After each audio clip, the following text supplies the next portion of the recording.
नमस्कार दोस्तों, आप सभी का मैं एक बार फिर से बहुत सारा स्वागत करती हूँ आपके अपने YouTube चैनल में। वैसे तो आईपीसी के मैंने बहुत सारे इम्पोर्टेंट सेक्शन अपने चैनल पे वीडियो बना के डाले हैं, लेकिन आज वाला जो सेक्शन है वो अपने आप में ही बहुत इम्पोर्टेंट है। और मैं ये आपको बताना चाहती हूँ, मेरा ये एक्सपीरियंस है कि प्री और मेंस दोनों के हिसाब से 90% आप ये ले लीजिए कि संभावना है कि ये क्वेश्चन ज़रूर आता है, यानी इस सेक्शन से क्वेश्चन ज़रूर आना ही है। आप प्रीवियस ईयर क्वेश्चंस पेपर को उठा के देखिए या एमसीक्यू सॉल्व करिए, आपको ये क्वेश्चन ज़रूर मिलेगा। और ये जो सेक्शन आपको दिखाई दे रहा है ये आईपीसी का सेक्शन 100 है। शरीर की प्राइवेट प्रतिरक्षा के अधिकार का विस्तार मृत्यु कारित करने तक कब होता है। सीधी सी बात है, आसान सी बात है कि जब हम अपनी जान बचाने के लिए कब किसी दूसरे की जान ले सकते हैं। ऐसा नहीं है कि अपनी जान बचाने के लिए हमें सीधे ही किसी दूसरे की जान ले लेनी है, बिल्कुल भी नहीं। कहने का मतलब ये है कि परिस्थितियाँ ऐसी बन जाए, संभावना ऐसी बन जाए कि आपने अगर हमलावर की जान नहीं ली तो वो आपकी जान ले लेगा या ले लेगी।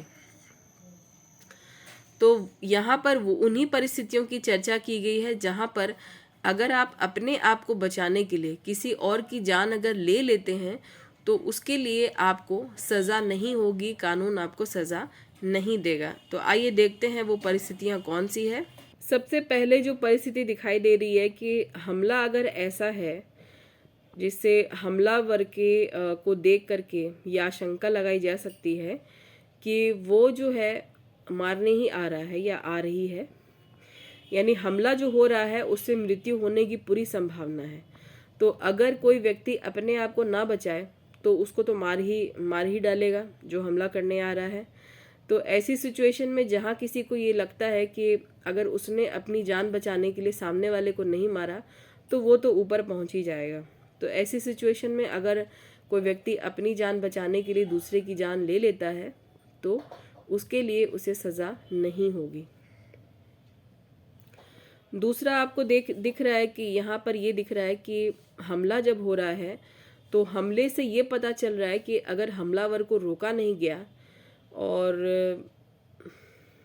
परिणाम उसका अगर मतलब उसका हमला कंप्लीट हो जाता है तो यहाँ पर ग्रीवियस हर्ट हो जाएगा। यानी मेरा ही एग्जाम्पल मैं लेती हूँ कि मेरे ऊपर कोई हमला करने आ रहा है और मुझे ये पता चल रहा है कि उसके हाथ में कोई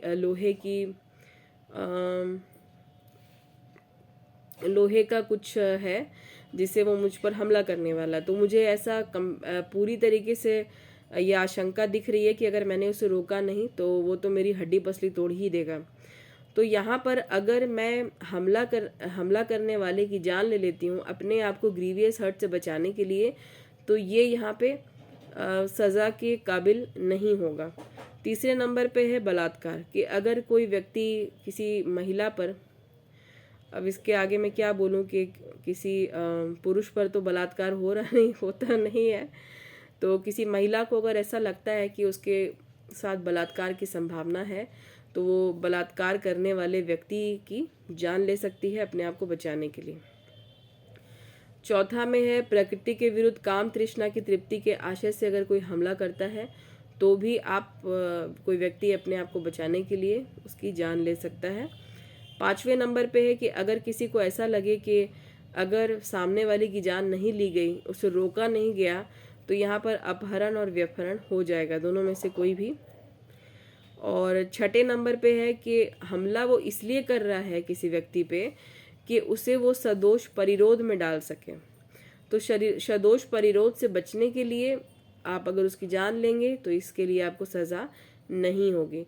सातवां नंबर पॉइंट जो सबसे ज़्यादा इम्पोर्टेंट है, जो सबसे ज़्यादा पूछा गया पॉइंट है, जो कि 2013 में ऐड किया गया, आपको सामने दिख रहा है कि दंड विधि संशोधन अधिनियम 2013 से इसे जोड़ा गया और 3 फरवरी 2013 को इसे लागू भी कर दिया गया। इसमें क्या है कि अगर किसी को लगता है, किसी पुरुष को या महिला को, कि उस पर एसिड अटैक हो रहा है या होने की संभावना है, तो वो इस तरह के हमले से बचने के लिए सामने वाले की जान ले सकता है या ले सकती है। बस ये सातों पॉइंट आप बार बार पढ़ते रहिएगा और रिवीजन करना मत छोड़िएगा, कभी भी तैयारी करना मत छोड़िएगा, रेगुलर पढ़िएगा। अगर कंटिन्यूटी किसी चीज़ में नहीं होती है तो वो चीज़ आपके हाथ से निकल जाती है। मेरा कहने का मतलब है कि आपको हर चीज़ को मैनेज करने के लिए, हर चीज़ को रेगुलर चलाने के लिए, या वो चीज़ आपके साथ हमेशा रहे, तो उसके लिए आपको प्रयास करना पड़ता है और रोज़ प्रयास करना पड़ता है। अगर आपका एक दिन का प्रयास छूट रहा है तो आप बहुत सारे लोगों से पीछे हो रहे हैं, या समझिए आप अपनी ही लाइफ में काफ़ी पीछे चले जा रहे हैं। तो पढ़ना कभी मत छोड़िए, रेगुलर पढ़ते रहिए, अपना ध्यान रखिए, ठंड से अपने आप को बचाइए, खुश रहिए, दूसरों को भी रखिए। वैकेंसीज़ का वेट मत करिए, ये तो मैं आपको हमेशा बोलती हूँ, कभी ना कभी तो आनी ही है। तो मिलते हैं नेक्स्ट वीडियो में एक अच्छे से सेक्शन के साथ में। आज का वीडियो आपको पसंद आएगा तो लाइक कर दीजिएगा। सब्सक्राइबर अगर आप नहीं बने हैं तो बन के देखिए, शायद आपको फ़ायदा हो। कुछ कमेंट में आप लिखना चाहें तो ज़रूर लिख सकते हैं। मिलते हैं नेक्स्ट वीडियो में, तब तक के लिए आप अपना ध्यान रखिए। Good night and sweet dreams.